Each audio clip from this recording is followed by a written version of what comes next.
चला नमस्कार, जय सद्गुरू. तर मी आज काय बनवणार आहे तुम्हाला मी नक्की सांगणारच आहे, पण तुम्ही शेवटपर्यंत माझी रेसिपी पूर्ण बघा, तेव्हा समजेल की मी काय बनवलं ते.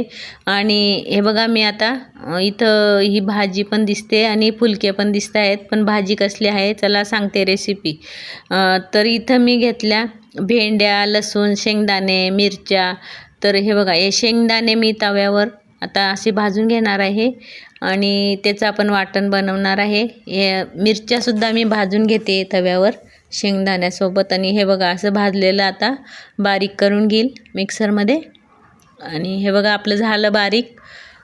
आणि इथं मी घेतला लसूण आणि हे लसूणची सुद्धा मी पेस्ट बनवून घेणार आहे. त्याच्यासोबत अद्रक घेतलं थोडंसं आणि याची पेस्ट बनवून घेते.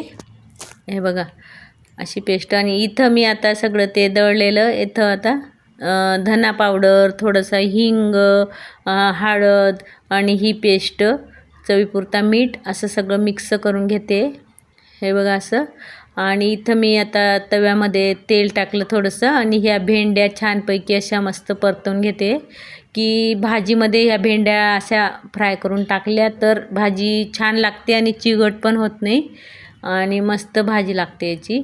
हे बघा, अशा भाजून घेतल्या. आता परत तेल टाकलं, जिरं टाकलं आणि हा बनवलेला मसाला टाकला आणि छान असा परतून घेते.